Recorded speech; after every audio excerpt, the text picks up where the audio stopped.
What's going on, guys? It's Kevin Sullivan, personal injury and accident attorney from Pipus Law Group, and I wanted to talk to you guys today about working from home. So throughout the pandemic, we have found that working from home has almost become the new norm, although a lot of companies are returning back to in-office work. I'm more of a proponent of in-office work.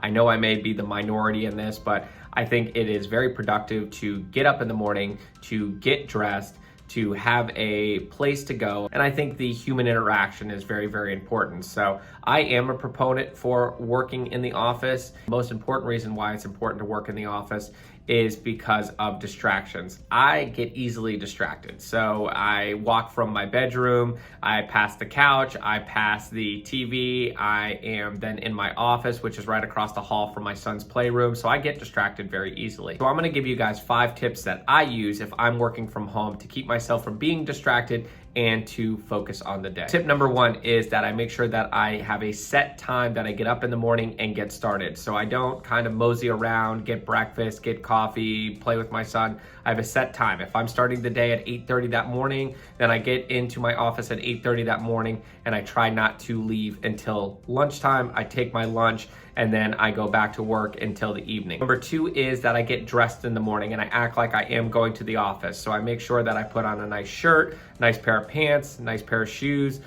whether they be even a comfy pair of slippers, but I try to put on some pair of shoes. So I think it's very important that you get dressed in the morning like you are going to the office. I don't think it's a good idea to just be in pajamas or a hoodie. I understand that it may be more comfortable and more casual, but I don't think it's gonna work in the long run, and it hasn't worked for me. So I always make sure that I get dressed in the morning and try to put on something nice. 3 is that I make sure that I have a very large goal list that I want to accomplish that day, and I actually put on extra things that I may not be able to get to. And the reason why I do that is because a lot of times when working from home in the beginning, I found that I would make this short goal list, I would get things done, and then I would be done by like 2 or 3 o'clock, and then I wouldn't do anything the rest of the day and I wouldn't be as productive. Or I'd kind of drag on throughout the day getting those things done because I felt like I had a lot of time to do them.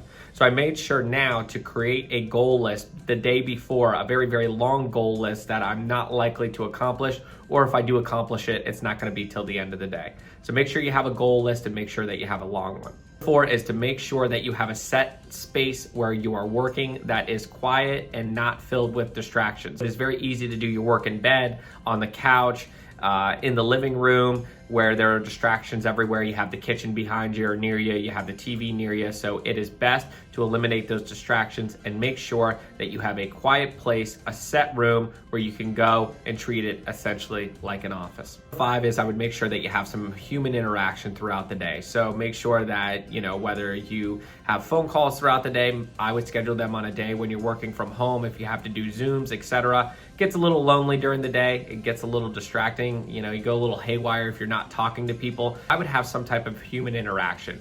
And if you can't get the human interaction during the workday, then I would suggest going somewhere. Take a walk outside, go to the gym, go maybe out to lunch.